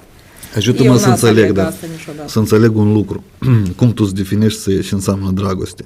Pentru că aparent, de exemplu, tu te uiți acum la 2 bunii, e că ei au câte 85 de ani, de exemplu, îți lăcrimează ochii că ei sunt împreună. Acum, ți-ți pare că ai trăit o viață de succes dacă ajungi la bătrâneță singur, de exemplu? Asta e ok sau nu e ok? Și ce ar însemna dragostea în general? Și cum ea se construiește dacă nu numai prin sacrificii așa de mari? Tu zici, păi, dar poate noi suntem generația care deloc nu suntem pregătiți să trecem aceleași încercări care au trecut bunii noștri. Concluzia Noi mea prosta este... suntem niște muși, înseamnă că. Concluzia mea este următoarea. Eu consider că anume din prisma mea, da, vorbesc Da. acum, eu consider că eu încă n-am întâlnit dragoste adevărat. Din perspectiva mea, dragostea adevărată, ea nu este doar dintr-o parte. Ea totuși vine din ambele părți, ca ea să fie completă și ea să fie într-adevăr o dragoste adevărată. Eu am fost cumva indusă în eroare, eu credem că eu sunt iubită, dar tu nu poți iubi și te comporți așa într-o relație. Adică asta e ca și cum tu ai avea o floare, gen. Dacă tu iubești floarea asta, tu n-ai să o distrugi. Dar tu ai să vrei să ai grijă de ea ca ea să crească și să înflorească. Eu asta am spus în față, Cătare. Că asta nu iubire. Asta poate e posesie, obsesie, ceva bolnav, dar asta numai nu iubire. Adică persoanele date percepeau sentimentul ca fiind iubire. Probabil că ei nu l-au trăit altfel și încă nu cunosc. Și dragostea reală. Asta și e de rar în ziua de azi. Asta și de puțini care au... Din partea lor vine agresiunea, nu? Păi și ei percepeau asta ca dragoste? Spun, ei percepeau asta ca dragoste. La care eu deja spuneam că tu te înșeli. Tu nu iubești. Dacă tu ai fi iubit, tu n-ai vei să te comporți așa. De ce? Pentru că eu asta înțeleg din perspectiva mea. Eu când iubesc un om, eu n-am să-l rănesc. Asta și ultimul lucru care eu vreau să fac asta. Dacă n-ai fi nu sunt excepții, dar nu ne băgăm în ele. Nu, gen conștient, să rănesc pe un om conștient. Iubindu-l, eu n-am să o fac niciodată, eu n-am să aleg niciodată să fac asta. Pentru că dacă el să sufere și eu tot să sufăr. Nici n-am să-mi de la asta bine. Asta când tu iubești, real. De atâta eu consider că eu încă dar n-am întâlnit dragostea asta reală. De atâta unul din checklisturile tale, două părți. Da? Unul din checklisturile tale trebuie să fie ca omul, potențialul tău partener, să treacă personal prin ce ai trecut tu, pentru că el numai așa să înțeleagă ce ai trecut tu și de respectul eu bănuiesc, eu cum gândesc în voce. Care deja se nasc cumva cu din viețile trecute? Deja puse din viețile trecute, deși nu eu cred. Așa, pe tine te-a vindicat ezoterică, dar. Oarecum. Da? Și... Nu, e ciudat cum... Vezi că depinde și tu numești ezoterică. Da, tot ce nu e științific. Da, eu cred în chestiile astea. Nu chiar în toate. Depinde. Adică dacă vorbim de astrologie, da. Numerologie, da. Să scot cărțile tarot? Cărțile tarot, știi, și nu e chestie. E că, uite, eu nu mai judec în viața asta, Nica. Dar care e momentul? Pentru mine cărțile tarot, probabil că există niște oameni care au așa aptitudini, că să-ți prezic ceva în ele sunt doar pentru moment.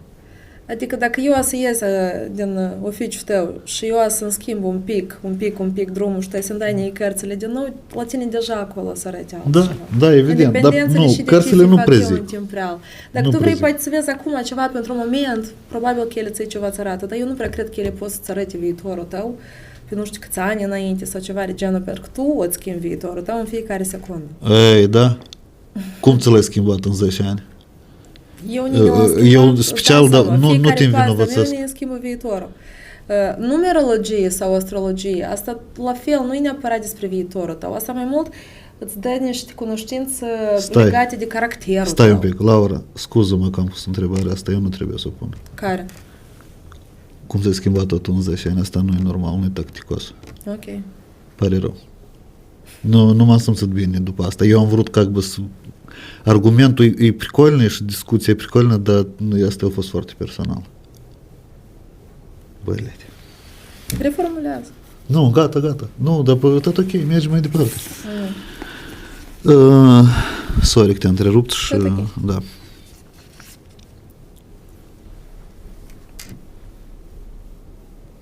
Eu, de exemplu, am trăit așa niște momente, nu de mult,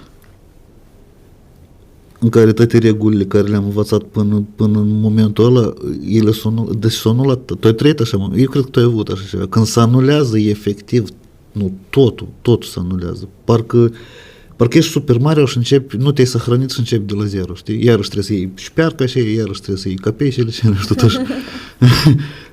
Și prințesa așa e de la nivelul nou, tu înțelegi că iarăși, sau nu prințesa, draconii și restul.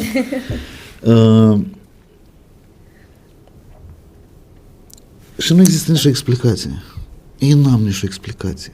Dar de ce noi trebuie să fim așa de limitați în a găsi explicații fizice la tot? Asta e imposibil, pur și simplu. Adică noi nu putem să negăm gen toată lumea asta care totuși nu este materială, dar noi nu putem să negăm că ei există. Eu totuși cred că ei există. Nematerială. Și eu cred că lumea materială e un punct. E ca așa e un punct mititel și negru din, de fapt, lumea care e nematerială. Asta e ca păstru, lumea materială. Da, eu cred că noi și suntem trimiși așa ca într-un videogame, știi? Nu. Strecem poate anumite trepte, poate niște încercări, E că asta eu... Dar de fapt eu cred că e tot mult mai amplu, dar noi suntem aici cumva limitați și noi avem parcă frica asta, știi, de a zbura mai departe sau de a percepe alte informații decât cele care pot să fie demonstrate. Că nu vrei să fii diferit, Titeni, vrei să fii ca șereadă. Pentru că noi suntem crescuți într-o lume plină de frici. Nu. Lumea n-ar fi plină de frici dacă nu tot oamenii nu ne reduși fricile astea. Păi noi creștem printre oameni. Noi doar ne naștem toți printre oameni. Asta înseamnă că nu ne respectăm. Adică un om crește... De fapt creștem să învățăm cum să ne dezbăierăm de toate fricile astea. Și puțin asta am făcut toată viața mea. Păi, dar noi am pierdut virginitatea. Asta e tot ceva normal. Nu, asta cu viața mă refer, că viața o și-o luat. Știi că la ce m-am gândit eu, la ce am ajuns? Eu cred că omul se naște, că, hai să spunem așa, este o teorie. Omul când se naște, vine un duh, sau nu știu, să spunem un suflet, da? El vine într-un om care nu poate gândi, nu are nimic. El e pur și simplu să învață să se perceapă. Și eu cred că misiunea Duhului ăsta, până la final de viață, în timpul vieții, să ridici nivelurile de conștiință în astfel, până la nivelul în care tu te poți percepi pe tine și ești și să mergi mai departe fără frică, singur, astfel încât să te maturizezi complet și să dovedești și să părăsești corpul ăsta. Pentru că dacă nu o dovedești, reîncarnare. Și de la început. Ca Super Mario, exact. Fără sahranionci. Asta există suflete mai vechi, suflete mai noi. Și de regulă la sufletele astea mai vechi permanent sunt trimise suflete mai noi, pentru că de fapt sufletele mai noi primesc lecții de la astea mai vechi. Să chipui cât așa e vechi ștangiul luat? Asta înseamnă că mai greu învățat. Nu, cumva, nu știu. Nu chiar neapărat, pentru că tu crezi că noi la rândul nostru n-am dat și noi lecții? Nu știu. Ni s-a spus în față că am fost și mai dură și cei mai amplă lecții din viața cuiva, de mai multe ori chestia asta. Asta precem că Dar tu lumea fiind... trebuie să perceapă momentele astea. Dar ei n-a să le perceapă într-o viață. Lor le mai Stai. trebuie încă 90 de vieți ca să înțeleagă. Stai, tu ai fost, nu, într-un fel, nu, tu ai fost o leacă, как бы, nedreptățită, hai să lecțiile spunem. mele, Da. dar ei, la rândul lor, își au lecțiile lor. Și dacă ei încă nu sunt apți să le înțeleagă în viața asta, să mai reîncarneze încă de vreo 50.000 de ori, după asta să le înțeleagă. Asta nu se face Nespravedliv. ușor. Tu nu poți să-i explici la un om ideea ta până în momentul când el n-a să fie apt să o perceapă și să o înțeleagă. Când să aibă nevoie Adică de... el are nevoie de mai multe etape. În primele etape ca el abia să le audă om. Asta e primul contact. Când tu de-abia auzi ceva, dar tu nu înțelegi încă și asta. A doua etapă e când te doare ceva, când tu pierzi, când asta, și la tine deamă să nișcă ceva și tu înțelegi că, băi, stai că am fost prost, că am pierdut, cam asta, dar tu nu mai ai cale de întoarcere înapoi. Adică tu ai niște trepte care trebuie să le parcurgi până în momentul când tu deja asta ai să înțelegi despre ce era vorba și tu n-ai să mai faci așa. Dar asta se face și tot prin experiență proprie. Ce ai făcut tu în ziua în care ai înțeles că a doua greșeală e fix aceeași? Am început să-mi dau tare multe întrebări. Ai început să ai legătură cu oameni din trecut? Eu atunci am încercat tot ce posibil. Și legătură cu oameni din trecut și din viitor și cu sinele meu și cu tot ce posibil. Eu atunci am căutat prima dată astrolog. Așa. Eu am fost la un astrolog ca să-l întreb, explică-i, te rog frumos, și eu nu fac corect. Cel mai interesant e altceva, cred că. Dar nu-s greșeli, crede-mă că totuși Nu-s greșeli, eu înțeleg. lecții. Mhm. Da. Eu înțeleg ce spui tu, asta e momentul acela în care, la mine, în toată ecuația asta, că eu știu despre ce vorbești tu, vorbești despre două state of mind, două moduri de a fi, ascunși în sistemele lor de apărare, care se rănesc categoric. Până la ultimul, practic, efectiv, cu cuvânt, cred că, de respect, sau nici nu știu cum să-i spun. Eu știu ce spui tu. Eu încerc să înțeleg altceva. Lecția e clară. Faptul că viața așa te învață, asta tot e clar. Îți dure lecțiile. Mai bine să înveți la școală decât de la viață. Da, dar cum eu altfel avea să înțeleg că eu am așa potențial și așa voință? Îți de acord. Eu nu ne-am mai luat viața așa mai niciodată singură. Până la asta tot timpul trăim sub are pe cuiva, înțelegi? Dumnezeu nu-ți dă nicădin și tu nu poți trece, da. Adică îți dă fix Că ce ești în trebuie. fața problemei, când tu, inevitabil, trebuie să o rezolvi. Și că tu atunci, de fapt, înțelegi ce ești tu capabil. Asta îți deschide în tine tot potențialul. Da. Că de altfel, tu stai în zona ta de confort, adică tu nu te Nu mai e din dezvolți, confort. nu Tu ai stat în ești- confort? Nu, asta e în ghilimele cumva spus. Știi, stai ca într-un bol din ăsta, așa, din sticlă și tu nu-ți mai cunoști niciodată aptitudinile. Nu știu, Nu mai faci nimic. eu așa să mă adresez, cred că și oamenilor care ne ascultă, dacă vă identificați cu asta. Pentru că am vrut să spun că probabil asta nu toți trec, nici pe departe nu toți, anume, prin asta ar trece și oamenii cu ambiții mari, care au anume realizarea propriului potențial pe prim plan, știi, ca valoare. Eu așa pot să înțeleg că e la mine fix așa, adică eu înțeleg tare bine că cu cât mai tare eu merg spre a mă realiza definitiv a face și vreau eu și a face asta bine, sau chiar, aș spune eu, chiar excepțional de bine, cu atât e mai mare sacrificiu, plin și cântarea asta, tu trebuie să ai și pune acolo pe cântarul și ala, înțelegi la un moment dat că e, asta sunt alegeri mai scurt. Și e interesant dacă sunt mulți oameni care se identifică cu așa istorii. Da, tu trebuie să mă înțelegi corect. Eu nu mi-am ales, nu știu, ca scop să mă realizez profesional în schimbul familiei. La mine nu a fost asta, ecuația. Eu am fost de părerea că ele au loc a fi ambele, paralel. Nu, din câte vezi, nu? Dar eu și făceam. Eu trebuie tot timpul eram pus la alegere, sau una sau alta, sau una sau alta. Adică eu am înțeles că pentru mine ecuația perfectă e că ele cumva să meargă paralel. Adică ele nu pot a fi una fără alta. Adică pentru tine acum soluția e și tu încă n-ai văzut cum funcționează. Tu ai văzut la cineva asta să funcționează? Da. Ai cupluri, exemple, gen model, role-play model? Da, am. Aha, ok. Dar asta așa e de rar. E rar? Asta așa e de rar. Așa de puțin lume înțeleaptă să înțeleagă momentul ăsta, pentru că în mare parte cineva trebuie să jertfească. și trăiește o viață nefericită. Asta așa e de rar ca lumea să înțeleagă, să-și respecte deciziile unul de la altul. Adică asta așa de rar că să existe o dragoste de asta, știi, platonică, o dragoste sinceră, pentru că lumea, în mare parte, nu prea înțelege ce înseamnă dragoste. Nu Ei confundă Dar cum să înțelegi? cu posesivitatea asta nebună, știi? Dar tu trebuie să treci prin toate etapele. Uite-te, este simplu fapt de cum primești un refuz sau o respingere sau o idee. Are 5 etape. Tu mai întâi te revolți, pe urmă intră în depresie, pe urmă începe a negocia, pe urmă, înțelegi, ele sunt etape, tu trebuie să le trăiești pe toate. După mine, dragostea e numai după și tu cu un om treci prin iad și rai. Dar tu în rai vrei primul an, dacă în ajunge iadul, tu spui că omul nu e tău. Și tu renunți în esență, by default, la conceptul de dragoste și te duci să începi cu altcineva de la început și tot acolo ai să ajungi. Tu tot ai să ajungi în punctul iadului în care tu ai renunțat. Da, și aici întrebarea este, te-ai gândit tu vreodată, dar ce ar fi dacă ar fi posibil de trecut cu primul sau cu al doilea soț mai departe? Tu vezi mai departe?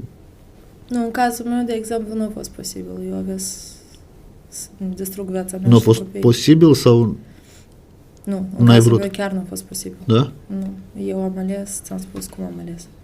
Să alegi și să fie posibil să lucruri diferite. Păi bun, dacă să vorbim tehnic, vorbind era posibil, dar distrugeam nu numai viața mea, dar și a copiilor. Pentru că eu trebuie să fac chestia asta. Adică tu n-ai văzut modalitate de a... Eu cred că pentru o mamă trebuie să fie cel mai important copilul ei. E? Da, Pentru că mamă el trebuie și e important. crescut din tine, el e adus de tine. Pe lume, adică în lumea asta. Tu cumva ești mentorul lui, tu trebuie să-l ghidezi, știi? Nu? Și da, Nu? cum nu? Tu trebuie ce să-l înseamnă ghidezi cât el e mic.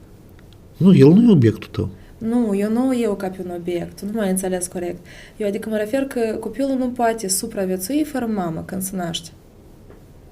Ok, Adică fără copilul un om crește matur prin alături. prisma ta, știi? Da, dar cumva mama e de dragostea asta, cum iubește o mamă, nu știu ce. Egoist. Nu, asta e... Nu, știi, asta e în sensul bun. instinctul nostru, Știu, pentru că știu. noi ne naștem cu chestiile astea. Știu. Eu, de exemplu, nu știu, nu mi-aș imagina viața mea dacă eu n-avea să am mama mea, știi, de la început. Eu știu că sunt suflete care sunt trimise și așa. Asta nu e întâmplător. Dar ideea e că pentru mine asta cumva a fost, știi, instinctiv. Eu cumva, după cum ți-am mai povestit, eu, din perspectiva mea, ne faceți ce vreți. Eu răptet, eu asta. Copiii nu. Unde eu pot influența momentul, unde pe mine mă doare și eu sunt că eu pot să fac ceva cu asta, eu n-am să o las așa. Dar și la tine nu te doare. Eu sunt Când eu am așa să te umilesc cumva și n-a să te doară. Trebuie să umilesc mă doară, dar eu cumva putem să răb toate chestiile astea. Eu nu mă poziționam pe mine în prim plan, niciodată. Și ce ar fi poate corect. Și cunoscut gând. Da. Toată vremea ai avut nevoie de un om așa alături. Tu prietenii întotdeauna, erau totdeauna prieteni cineva alături. Da. Da? Cumva, da. Și ei toată vremea erau pe primul loc. La mine oamenii mei dragi permanent au fost pe primul loc. Adică dacă eu eram pus într-o situație în care trebuie să aleg să-mi fac mai bine mie sau persoane, eu o să-i fac persoane. Ți nu-ți pare? Ține de familie, de prieteni, dar eu, știi care e ideea? Asta Eu cu am tot. puțini prieteni, dar ei sunt adevărați. Adică la mine prietenii deja sunt ca familia mea. Asta sunt oameni care eu chiar pentru dânsi aș face. Adică eu chiar o să-i pun în prim plan. Înțeleg ce spui. Aici este o întrebare incomodă care eu mă identific cu ce spui tu, adică, crede-mă, eu cam sunt tot așa. Și îmi pun o întrebare, dar oare n-ar însemna asta că eu nu știu cine sunt și nu m-am definit pe mine ca personalitate? Adică de atâta și vreau să mă pierd în alții pentru că nu vreau să ne asum nie să mă formez pe mine. Și asta așa e de dureroasă întrebare pentru că îmi dau seama cât de mult eu fug de asta.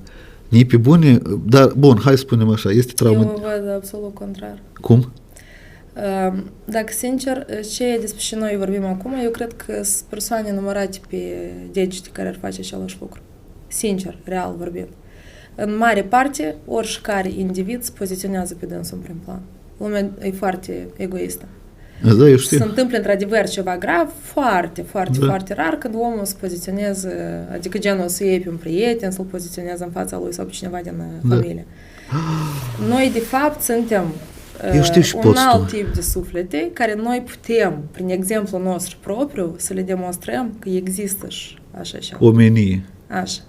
Ascultă, Dar asta numai prin Ia, exemplu verific. propriu poți arăta. Din vorbe asta nu e suficient. da. Și când tu ai Ce мы тут и puterea de a o занимаемся. face, înțelegi? Când tu gen poți să o faci, nu doar prin vorbe, dar când lumea simte că tu asta real poți să o faci, fără frustrări, adică sincer o faci, fără că să te putere. gândești. Tu, de fapt, ești un exemplu ca lumea să fie mai bună. Ascultă, o curiozitate. Tu ai așa abilitate, e răruță destul de... De exemplu, tu ai doi prieteni, A și B. Astăzi A îl ceartă și îl devalorizează pe B. Și tu iei apărare la B. Se echilibreze. Mâine se întâmplă invers. B îl devalorizează pe A. Și tu iei apărare la A. Și iarăși balansează. Tu ai, Nu, eu asta tu aș face. ai eu face. asta aș face. Tu balansează întotdeauna. Eu până acum n-am... În favoarea nu prea am celui avut, care pierde. Momente anume între prieteni, de așa gen, dar între cunoscuți, da. Și tot timpul făceam așa. Adică tu nu ții cu omul. Tu ții cu cel care pierde. Știi, eu într-așa situație mereu spun nu judeca. Asta e doar lecția mea principală din viața asta. Și la mine numai omul când începe să-mi spună. El când îți spune ceva, adică devalorizarea asta, da, față de altă persoană, asta de fapt e judecata față de altă persoană, pentru că el îl judecă. Și eu tot timpul numai, închid odată dar ok. subiectul și eu îi spun nu judeca. Și te ascultă? Deja da. Da? Deja da. Ok. Da, deja da. Pentru că eu chiar am înțeles asta ca pe o lecție Asta e enormă. empatie. Nu judeca niciodată, nu judeca. Tu niciodată nu știi prin ce trece omul cealaltă. Deși el e anumite Dar deși tu știi? deși el e influențat și traume are el poate din copilărie și Dar viața. cum Are, tu eu nu știu, știi? sunt multe Cum chestii. tu știi? Intuitiv deja. Deși altul cineva nu știi, dar tu știi. Pentru că eu pot să, adică eu știu prin ce am trecut eu. Eu pe baza la toată chestia asta, nici ne-am făcut toate concluziile mele. Eu acum înțeleg că exact așa se întâmplă în viața fiecăruia. Și poate că eu nu-i cunosc lui detaliat viața la altă persoană, dar eu înțeleg deja, deși el ia anumite decizii, deși el își face anumite concluzii, deși el poate procedează așa. Înțelegi? Dar lumea vede numai cireașa asta de pe tort, dar tot tortul nu-l vede. Dar tu nu poți să judeci un om văzând numai cireașa de pe tort. Tu n-ai niciun drept să o faci. Băi, cum? Nu, tu poți să faci, dar asta nu e în dreptul tău. Și asta tot ție să se întoarcă karmic înapoi tare greu. Tu înțelegi că dacă eu aș fi omul ăla care tu asta îi spune, eu aș fi în mindset-ul în care eu nu înțeleg și spui tu. Care să întoarcă? Eu nu cred în toate porcăriile astea voastre. Așa îți răspunde Astea omul. sunt primele etape. În primul rând trebuie să auzi. Tu încă nu ești apt să înțelegi. Dar tu când ai să auzi asta a doua oară, tu deja ai să-ți amintești că stai că la tine vine să nu este a doua oară, a treia oară, a Ce 10 tipă cât e oară. de amăjitoare. Până nu-ți pune viața într-o ipostază când tu deja înțelegi. Noi avem o groază de oameni maturi, suri la cap, la care încă nu s-au maturizat. Da. Și e stare mulți. Da. Și avem foarte mulți tineri care trăiesc efectiv de într-un alt state of mind, depășit de mult. Da. Adică vârsta, asta e numai o perspectivă de a vedea lucrurile, dar ei nu întotdeauna îți dă ție dreptate. Da, pentru că vârsta e a corpului tău fizic. Și e pentru toți absolut egală. Dar e că deja sufletul care stă în corpul și ăla fizic. Aici e altceva. Modul în care tu asimilezi informația ca om și viteza cu care tu asta faci îți definește ție viteza cu care tu te dezvolți și schimbi viața. Pentru că tu poți o lecție să o înveți 30 de ani, dar poți să o înveți 3 zile. Exact. Dar curaj ai să treci toată durerea asta sau ai să amâni și ai să amâni. Pentru că în esență eu cred că eu intuiesc că a doua oară când tu te-ai căsătorit, tot la bun început ai avut semne și tu le-ai văzut și le-ai simțit, numai că le-ai ignorat. Da. Așa-i? Da. Asta așa de regulă se întâmplă. Și atunci tu înțelegi greșeala, pe tine te dăgănește atunci când tu înțelegi că tu de fapt pe tine te-ai amăjit. Nu el e rău sau e, sau nu, dar stai o leacă, stai. Asta e adevărat. Eu nici nu vreau să mă căsătoresc a doua oară. Doar că eu am rămas însărcinată Și eu n-am mai ales pentru mine. Aha. Eu am ales ca copilul să se nască în familie. Eu din cauza asta am spus da, pentru că eu deja prevedeam divorțul. Și eu am... Tu vedeai divorțul când ai luat decizia asta? Da. Cum tu explici asta? Asta și-ți contrazici. Eu deja înțelegem situația. Eu văd tot cu 100 de pași înainte. Eu n-am ales atunci pentru mine. Eu am ales să fiu judecată de oameni cu a doilea divorț, cu ștampila și din pașaport, cu nu știu mai și. Pentru mine a fost mai important ca copilul meu să se nască în familie. Atât. Și pentru mine asta încă a mai fost ca o chestie, că eu am dat ca și cum o șansă la toată chestia asta. Și s-a născut? Dar poate să schimbi, da? Înțelegi? Dar poate viața n-a să observi că eu... Sau dar poate eu mă înșel, dar poate o să fie totul, adică eu trebuie să dau șansa asta. Ai pus la dubii mai scurt, ai pus la dubii intuiția ta. Dar tu înțelegi că nu era numai decizia mea. Tu nu poți să nu acorzi Era șansa ta. asta copilului tău. Tu trebuie să o faci, indiferent de faptul, deși crezi tu, ca să meargă, că n-a să meargă, dar e foarte complicat să-ți ierți ce și tu n-ai făcut. Tu niciodată nu aveai să știi cum aveau să evoluezi lucrurile. Tu măcar trebuie să dai o șansă pentru asta. E complicat să ierți ce și n-ai făcut. Asta Da. trebuie pe thumbnail scris. Sună puternic. Eu prefer să iert ce și am făcut decât ce și n-am făcut. Pentru că dacă tu nu faci acțiunea, tu niciodată nu cunoști esența ei, cum s-ar fi dezvoltat ieși în și. Dar făcând un pas, tu deja trăiești pasul și ăla și tu deja vezi exact unde el duce, dar tu ai dat șansa la chestia asta. Adică e Și eu cred tolerată. că copilul meu merita șansa asta. Și eu asta cumva a am decis să influențat? A influențat cumva, de exemplu, acum? În ce sens, dacă o influențat asta acum? Uite, știi, la ce mă gândesc întotdeauna, iarăși nu vreau să dau, că nu e vorba despre tine, eu acum nu te judic. Eu mă gândesc, iată, eu am vrut copilului meu bine și am forțat niște chestii în viață să se întâmple. Bun, eu le-am forțat, nici odată asta o leacă cu sacrificii concrete. Dar copilul a perceput în general sacrificiile astea, el cumva asta l-a influențat în direcția în care eu aș fi vrut sau nu, sau el acum cu totul altceva gândește, știi? Asta e un spectru larg ceea ce tu spui. Mie e complicat acum să-ți dau răspuns pentru că eu nu prea cunosc acțiunile care le-ai făcut tu ca să pot să-ți răspund la asta. Eu pot să știu doar acțiunile care le-am făcut eu. De exemplu, din perspectiva mea, după cum ți-am spus, eu am preferat să fac acest pas și să-i dau o șansă, pentru că dacă el avea să meargă, el înseamnă că asta avea să fie bine pentru copilul meu. Dar dacă eu n-avea să o fac deloc, de unde eu mai știam dacă merge sau nu? Nu, atunci, da, e clar. Nu era deja vorba numai, știi, despre mine. Era vorba deja și de alt suflet. El are dreptul la asta. Adică nu eu decid din ambele perspective. Nu e chiar corect. Văzând Pentru că dacă divorțul, Dumnezeu ți-i dă sarcina asta, doar nu e întâmplător. ce te-a făcut pe tine să vezi divorțul deodată? Cum asta tu? Cum tu îți explici faptul că tu aveai, pe de-o parte, dorința de a face familie, dar pe de altă parte aveai red flag-ul că asta se termine ca așa? Pentru că eu înțelegeam că asta nu e iubirea despre care noi vorbeam. Eu iubesc într-un mod. Pe mine mă iubea în alt mod. Și se numea acolo iubire, eu spuneam în față că asta nu se numește de fapt iubire, tu ai să înțelegi asta vreodată, ori în viața asta, ori în altă viață. Dar asta nu e iubire, asta e posesivitate, obsesivitate, asta e boală. Asta nu e iubire sănătoasă. Tu când iubești, nu rănești. Conștient măcar, dar tu n-ai cum să o faci. Cine nu te lasă sufletul să o faci? Nu, oamenii sunt agresivi. By default, ei se nasc agresivi. Tu poți să rănești în momentul în care, și iubind deja, poți să rănești, dar asta trebuie și condiții speciale pentru asta. Dar nu-ți devină oamenii pentru asta. Da, înțelegi? Înțeleg, Trebuie să ajungi să înțelegi asta. Adică asta nu e simplu. Sunt oameni care trăiesc o viață fără să cunoască iubirea asta, cum trebuie să arate de fapt. Uite. Și multă lume confundă sentimentul. Știu. Tinerii confundă asta cu o pasiune, pentru că ei încă nu știu Dar cum e naiv. de fapt. E naiv să cauți pasiune, se numește asta dragoste și când se termină pasiunea, în loc să stai să lucrezi cu omul, să o readuci stabil, tu te duci și cauți alt om, crezi că dragostea s-a terminat. Dar cum omul asta înțelegi? Nu din experiență, nu din faptul că el oricum să treacă prin toată chestia asta până el n-a să ajungă la un alt nivel, poate la alte sentimente. Cred că asta până la 20 de ani trebuie de înțeles. Cât au avut Tu crezi, dar sunt care toată viața nu-și întâlnesc iubirea asta reală. Dar sunt care nu-și o întâlnesc în multe vieți.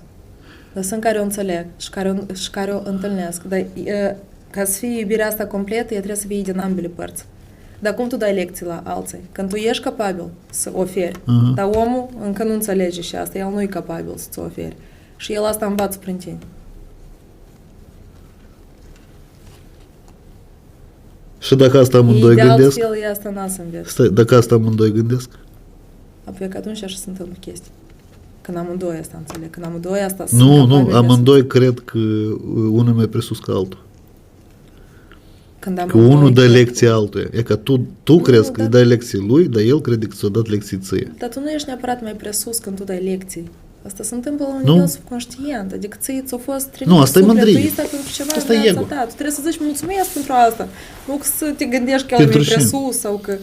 Mulțumesc că tu în sfârșit îți treci lecția, că tu afli chestii noi, că tu înțelegi esența vieții. Asta e că tare esența vieții. Asta e cea mai importantă lecție din viața asta. N-ar mai exista nimic în viața asta fără asta. Nu... Și majoritatea nici nu trăiesc măcar sentimentul. Lecția vieții și te dezamăgești complet de oameni? Nu, lecția vieții că poți fi apt de a simți iubirea asta necondiționată, pură, transparentă. Sunt opusul invers? Trăiești în ea toată viața. Asta e lecția vieții. Tu nu poți fără partener asta să faci. Tu singur cu tine, asta e какой-то ananism, nu știu cum să spun. Înțelegi la ce mă refer? Nu, tu poți să te împlinești pe tine, tu poți să fii împăcat cu tine, tu poți și zen, dar dragostea nu e să trăiești în parteneriat. Dragostea e sentimentul tău și simți tu pentru alții, nu pentru tine. Inclusiv și pentru tine. Ca tu să fii capabil să oferi asta partenerului tău, tu în primul rând trebuie să fii capabil să-ți oferi ție. Nu, da. Adică nu înseamnă că dar nu există individ să nu înțeleagă și asta mai întâi pe propriul lui corp, pe propriul lui suflet. Tu mai întâi trebuie să fii tu ok cu tine. La câte divorțuri sunt și la ce se întâmplă acum cu relațiile și cuplurile, eu cred că toți efectiv au păreri greșite despre dragoste. Să amăgesc cu tot felul de hernele. Cu bizeaua de azi, adică eu vreau aici și acum, trăiește-ți viața acum, marele slogan din vest, care efectiv tare promovează consumerismul și sunt tot tinerii care... Tu știi că generația tânără, generația Z este prima generație în istoria omenirii care face mai puțin sex decât părinții săi? Adică este așa statistică. Oamenii gen schimbă absolut, în general schimbă și se detașează. Oamenii le este frică că, uite-te. Dar eu cred că e percepția greșită, pentru că sloganul, el nu e unul rău, trăiește-ți viața acum. Dar interpretări la sloganul ăsta nu, fii conștient, fii în prezent. Așa. Asta e mai acătare decât trăiește-ți viața acum. Adică nu-ți cheltuită-ți bani și nu fă decizii pripite acum că tu simți, știi? Dar vezi că e că iar îți spun percepția fiecăruia. Pentru că eu dacă aș auzi fraza asta care tu zici că nu e chiar formulată corect, trăiește-ți viața acum. Nu numai în mintea fraza. mea n-ar apărea gândul că eu acum trebuie să-mi cheltui toți banii și eu trebuie să fac acum. Nu, dar pe e vine... ar fi gen, fii prezentă, fii în moment, savurează momentele mici care se întâmplă. Adică la noi de obicei lumea uită de chestia asta. La noi cum se întâmplă? Oamenii își pun un anumit scop, să zicem, material, oricare. Vreau să am asta, ori vreau să ajung acolo. Drumul ăsta care tu îl parcurgi până la scopul ăsta, la cineva poate să iei un an, la cineva 10 ani, la cineva o viață. Lumea nu s-a învățat cum să prinească plăcere de la drumul ăsta parcurs. Ei prinesc plăcere numai când își ating scopul. Nu. În mare parte cam așa. Dacă nu poți prinde plăcere de la proces, și ei trăiesc o viață de rahat, pentru că ei stau și suferă și permanent ceva nu-i cum trebuie. Adică ei nu... Asta de fapt înseamnă trăiește acum, gen, fii nu știu, în prezent, ancorat în prezent, da. Deci tu îți vezi de scopul tău mai departe, dar tu pe lângă asta tu trebuie să observi tot ce în anturajul tău. Adică sunt o sumedenie și de alte chestii, nu se limitează tot numai la un punct. Dar până ajungi tu la punctul ăla, dacă asta 10 ani, dacă asta e o viață întreagă, dacă asta 10 vieți. Dar chiar dacă e o lună... Elon Musk spune că sarcina durează fix atâta cât tu îi pui deadline. Îi pui 3 zile, înseamnă că tu în 3 zile asta să atingi. Și sunt oameni, spre marea mea descoperire și trista mea descoperire, care dintr-un scop anual fac visul vieții. Și trăiesc drama asta viața întreagă, știind că e posibil în jumătate de an să realizezi visul ăsta tău care tu îl faci dramă de trânsul, înțelegi? Adică fiecare își definește propriul cale și proprie percepție și farmecul la tot asta, e ca parcă e sosul Cezar, știi, peste tot. Farmecul e că toți au dreptul asta să facă. E că îmi place. Egalitatea în drepturi, Da, asta dacă înseamnă. pot asta să fac. Eu pe tine nu te ating, eu văd că tu ești prost, de exemplu, da? Eu văd că tu pești jos că tare și tu, eu văd unde tu pui mâinii să ajungi. Eu dacă ați vin la tine asta să-ți spun, pe tine asta să te deranjează. Și tu îți crezi că eu îți încalc drepturile și modul tău de a fi. Și tu încă ești de picanit. Tu încă îi să-mi dai nie, tu încă și probleme nie să-mi faci. Și acum, uite cât de interesant se primește.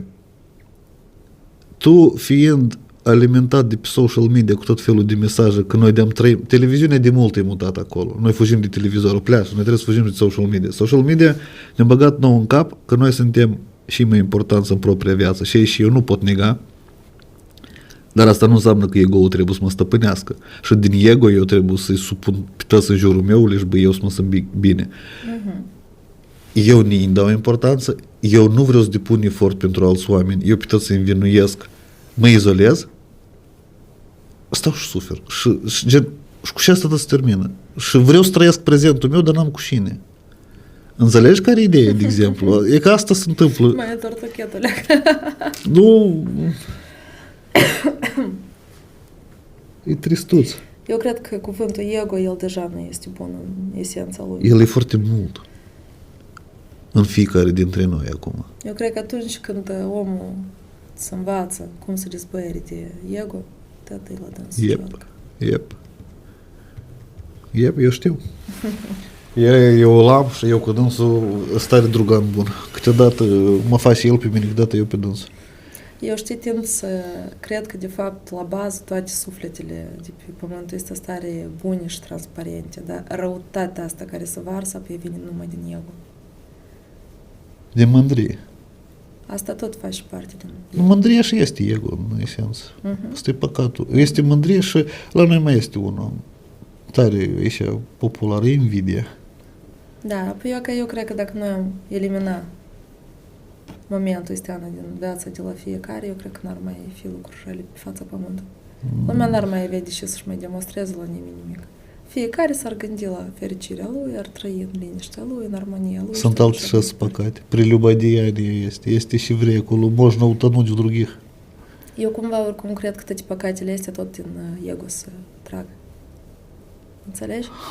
Eu asta undeva am mai auzit. Da? Eu chiar cred în asta. Tu crezi că mândria este principalul? Eu cred că ego, el e format din mai multe momente. Chiar din mai multe momente. Da, au câțiva factori de ăștia, mai știi, principali la bază. Asta e invidia, asta e mândria, asta e răutatea asta care, știi, care te mănâncă ca tu să demonstrezi cuiva că tu ești mai bun, că tu poți mai bine, că tu Apoi invidia asta. Toate momentele astea, ele sunt așa de strâns legate, e că eu tăiata asta numesc ego. Dar eu numesc asta lipsă de educație. Pentru că cum numai tu permiți... Eu pot să zic că educați foarte bine care au un ego așa de parșiv. Da, știu și spui. Asta, și fel de educație. Nu, stai, să știi multe și să fii educată, să-ți două lucruri diferite. Educație spirituală, dar eu cred că tu mai degrabă te referi decât educația asta de bază. Scopul educației e mereu numai unul. Da, e acolo. Îi streacă toate etapele. Toate etapele, asta e fizicul, asta e emoționalul, asta e intelectualul și asta e spiritualul. Așa, da. Nu, evident, dar cum e educația? Nu, eu pot să zubresc 7 cărți și să le știu, asta nu o să mă miște din loc, înțelegi? Exact. Și eu pot să citesc o frază și fraza și efectiv fac așa niște transformări în mine și eu datorită la fraza și eu să fac transformări și în viețile altora, că gen, nu depinde de ce știi. Informația niciodată nu jucă rolul, volumul ei. Da, e ca contextul, da. Și de context nu-și dă seama. Informația e mai mult un fel de motoraj care te ajută ca tu să-ți deschizi creierașul tău, ca el să fie capabil să perceapă mai departe mult mai multe chestii, să facă interpretări corecte. Zolușca te-ai uitat? Da. Apoi că informația asta e ca grâușeala în care trebuie să găsești răzărită. Eu sunt fix așa aș părere. Înțelegi? Sensurile care sunt. Laura, dar noi cu tine nu încheiem aici. Nu? Și ai timpul de încheiat episodul, dar eu înțeleg că noi cu tine să dezvoltăm subiectul ăsta, poate. Ați vrei? Da, cu siguranță. Hai să mai discutăm asta. Dă-ți vedem, tu ai zis că vezi cu 100 de pași înainte. Să iei 100 de mii video ăsta. De comentarii negative despre tine. Eu sunt deja obișnuit cu comentariile. Da. Eu exact. sunt trigger în viața la tare mulți oameni, pentru că pe mine tare multe persoane deloc nu mă înțeleg. Eu am fost trimis pe fața pământului și eu triggerul, eu cred că de la alte femei, în mare parte. Eu asta chiar trăiesc pe mine și asta simt pe mine. E tare complicat subiectul ăsta. Eu nu prea știu cum să-l formulez corect, dacă sincer, dacă asta trebuie. Dar așteaptă-te la multe comentarii negative. Eu? Noi de tot așa existăm în online. Tu ai văzut vreodată oamenii să aprecieze în masă ceva pozitiv? Să admire? Tu în Moldova ai văzut fenomen de admirație în masă? În afară, nu idealizare. Admirație. Nu propagandă pe joc de asta, dar anume admirație ceva. Nici eu n-am văzut. Sunt multe interviuri de până acum că moldovenii sunt primii care critică și care judecă. Și eu n-am să înțeleg niciodată de ce. La noi există, nu știu, hai să o luăm pe bază de artiști, da? Poate un artist să muncească o viață întreagă și să ajungă nu știu unde. Și pur și simplu într-o secundă, dacă ceva el a făcut greșit, să anulează e ca așa, și toți moldovenii ies și îl critică din cap până în picioare. Și asta noi... Știi, și parcă anulează alți 40 de ani din viața lui sau alte puncte care ele sunt așa de sus. Și tu iei și dintr-o greșeală mică anulezi pur și simplu așa tot. Asta e tare straniu. Eu nu știu de ce lumea se simte prin asta mai bine. Nu pune întrebări. Asta e unicul meu răspuns. Nu pui întrebări? Nu pune întrebări numai omul care crede că tot știe. Dar și nu omul care crede că tot știe. Gen, tu nu-ți imaginezi oamenii care tot știu. Eu cred că dânsul nu e interesant. Dacă tot știi, eu cred că nu mai ești în corp de om. Asta e ceva mult mai presus de lumea noastră materială și de pământul în care noi acum stăm și înseamnă că lăsăm subiectul deschis. Mulțumesc, asta a fost o aliniere tare curtea. Nu știu de ce spui că tu ești trigger, dar înseamnă că și eu sunt minit și eu trigger. Așa că eu propun și-mi trigger la masa asta amândoi. Pentru... Ascultă, există o singură... Eu am spus așa, voi nu mă vreți, eu vă vreau. Există o singură metodă de a încerca și de a... Cel puțin eu ne-am propus-o, de a înțelege, să merită de la... вообще disperat de văzut sens și viitor în țara asta sau trebuie prost de fugit de aici și de asigurat viața fișorului meu în altă parte. Asta este să ajung la mădova oaselor la fiecare. Eu vreau nii să-mi răspundă sincer oamenii. Dar eu cred că tu, dacă ai fost născut aici, asta nu e întâmplător. Ei, mai spune și asta. Dacă sincer, eu chiar cred în asta, pentru că fiecare suflet, el e trimis exact acolo unde el trebuie să aibă loc. Eu pot, pentru asta îți pierd o viață. Eu sunt mărit că... Neamul care trebuie, familia care trebuie. Noi cumva alegem, eu cred că înainte de a ne naște, locul în care noi o să ne naștem. În dependență, deși lecții trebuie să trecem noi sau deși noi trebuie să învățăm pe alții din anturajul nostru.